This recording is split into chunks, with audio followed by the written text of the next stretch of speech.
राहुल गांधी ने भारत जोड़ो यात्रा पर फ्यूचर प्लान को बताया है। कहा, यात्रा से काफी कुछ सीखने को मिला है। राहुल ने कहा, आलोचना और आक्रमण करने वालों का भी शुक्रिया, उन्होंने काफी कुछ सिखाया। बीजेपी ने मुझे अच्छी ट्रेनिंग दी।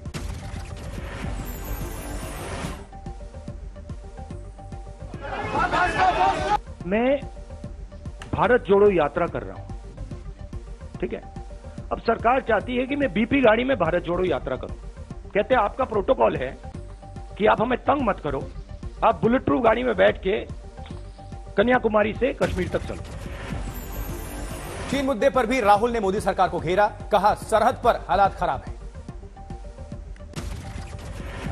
वहीं गृह मंत्री अमित शाह ने दिया राहुल गांधी को जवाब। कहा, चीन सरहद पर पूरी तरह सुरक्षित, इसका मुझे पूरा यकीन, वहां निगरानी करती है आईटीबीपी। 3 जनवरी को राहुल गांधी की भारत जोड़ो यात्रा को लेकर दिल्ली पुलिस और पुख्ता इंतजाम करेगी। कांग्रेस ने लगाए थे चूक के आरोप। दिल्ली पुलिस और कांग्रेस के नेताओं की हुई मीटिंग। घंटों चली मीटिंग में सुरक्षा पर विचार। वहीं दिल्ली पुलिस की अलग अलग विंग्स सुरक्षा इंतजाम को देखेगी। लोनी से उत्तर प्रदेश पुलिस संभालेगी कमान।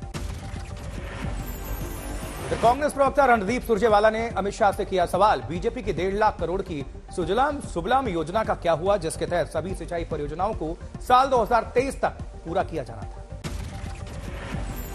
महाराष्ट्र के डिप्टी सीएम देवेंद्र फडणवीस का आदित्य ठाकरे पर पलटवार। कहा, उनसे डरते तो 50 एमएलए नाक के नीचे से नहीं छीन लेते। उद्धव ठाकरे पर भी कसा तंज। कहा, पूरे सत्र में सिर्फ 46 मिनट सदन में रहे हैं। वहीं 14 जनवरी के बाद और बजट सत्र से पहले मोदी मंत्रिमंडल में हो सकता है फेरबदल। प्रदर्शन के आधार पर कुछ मंत्रियों की हो सकती है छुट्टी। जबकि मोदी कैबिनेट में मध्य प्रदेश, राजस्थान और छत्तीसगढ़ के कुछ नए सांसदों को मिल सकता है मौका। सूत्रों से जानकारी। पिछले साल 7 जुलाई को मोदी कैबिनेट में हुआ था फेरबदल। 12 मंत्रियों का पत्ता काटा गया था। बीजेपी में संगठन स्तर पर भी हो सकता है बदलाव। 20 जनवरी को खत्म हो रहा है अध्यक्ष जेपी नड्डा का कार्यकाल। उधर बीजेपी की राष्ट्रीय कार्यकारिणी की बैठक भी जनवरी में होगी और अगले साल 9 राज्यों में विधानसभा चुनाव और 2024 में लोकसभा चुनाव पर मंथन। जबकि महबूबा मुफ्ती की चीफ जस्टिस को चिट्ठी। केंद्रीय एजेंसियों के दुरुपयोग का सरकार पर आरोप लगाया। मध्य प्रदेश के पूर्व मुख्यमंत्री और कांग्रेस नेता कमलनाथ का बयान। 2024 के चुनाव में राहुल गांधी होंगे विपक्ष का चेहरा। प्रधानमंत्री पद के लिए होंगे साझा उम्मीदवार। कमलनाथ का बयान, राहुल गांधी सत्ता के लिए नहीं, देश की जनता की भलाई के लिए करते हैं राजनीति। पीएम मोदी से मिले छत्तीसगढ़ के मुख्यमंत्री भूपेश बघेल। छत्तीसगढ़ के लिए विकास परियोजनाओं का मुद्दा। जबकि गृह मंत्री अमित शाह के कर्नाटक दौरे का आज आखिरी दिन। 2 दिवसीय कर्नाटक दौरे पर थे अमित शाह। साल 2022 का आज आखिरी दिन है। नए साल 2023 की पूर्व संध्या पर राजधानी दिल्ली में सुरक्षा अलर्ट। साझा जांच के लिए 1850 कर्मियों और अतिरिक्त कर्मचारियों की तैनाती है। जबकि राजधानी दिल्ली में कुल 16,000 से भी ज्यादा पुलिसकर्मियों की तैनाती। इनमें से 2500 से ज्यादा महिला पुलिसकर्मी तैनात। शराब पीकर गाड़ी चलाने वालों को लेकर दिल्ली पुलिस सख्त। 125 पॉइंट्स पर पहचान कर ऐसे लोगों की होगी जांच। रूट डायवर्जन पर भी विचार। जबकि 2 साल बाद बिना कोरोना प्रोटोकॉल नए साल के जश्न को तैयार है देश। लेकिन सरकार ने सावधानी बरतने की नसीहत दी है। चीन समेत विदेशों में बढ़ते कोरोना ग्राफ का हवाला है।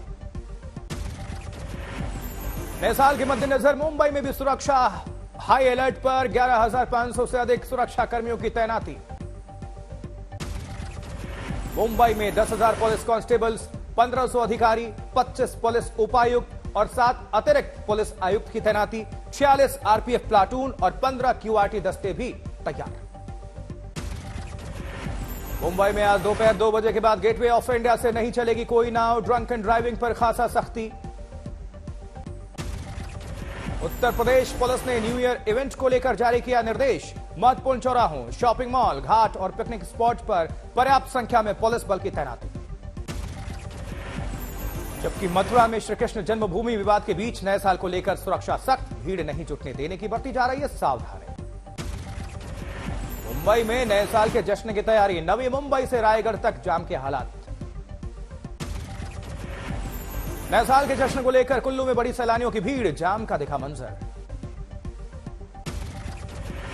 मनाली में भी सैलानियों की भीड़ से खचाखच भरा बाजार, गर्म कपड़ों की डिमांड बढ़ गई है। शिमला पर बढ़ा सैलानियों का बोझ, हर दिन 3000 वाहनों की शिमला में हो रही एंट्री। रोसानी का खूबसूरत नजारा देखने जुटे पर्यटक, ऊंची पहाड़ियों पर चमक रही बर्फ, नीचे जाम की आई नौबत। जबकि उत्तराखंड में मशहूर स्कीइंग रिसोर्ट औली हुआ पर्यटकों से गुलजार, रोपवे का लुत्फ उठाते दिखे सैलानी।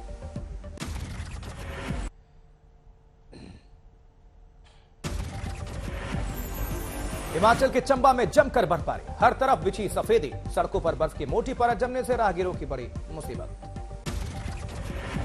मंडी में मूसलाधार बर्फबारी का दिखा नजारा, सैलानियों की मौज, रुई के फाहों जैसी आसमान से बरसी बर्फ।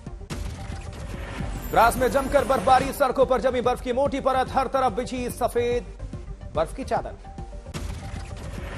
दिल्ली में कड़ाके की ठंड, सुबह के पारे में गिरावट। हमेशा की तरह नए साल के जश्न को तैयार दिखा गोवा, बड़ी संख्या में पहुंचे रहे हैं सैलानी, बीच पर उठा रहे हैं लुत्फ। नए साल पर मां वैष्णो देवी में तीर्थयात्रियों की भारी भीड़, मंदिर में किए जा रहे हैं कई उपाय। तीर्थ यात्रियों की कतारें लगी। वैष्णो देवी श्राइन बोर्ड ने कोविड-19 दिशा निर्देशों का सख्ती से पालन करने को कहा है। वहीं मेहंदीपुर बालाजी में उमड़ा श्रद्धालुओं का सैलाब, कोविड प्रोटोकॉल के दिशा निर्देश हुए हवा।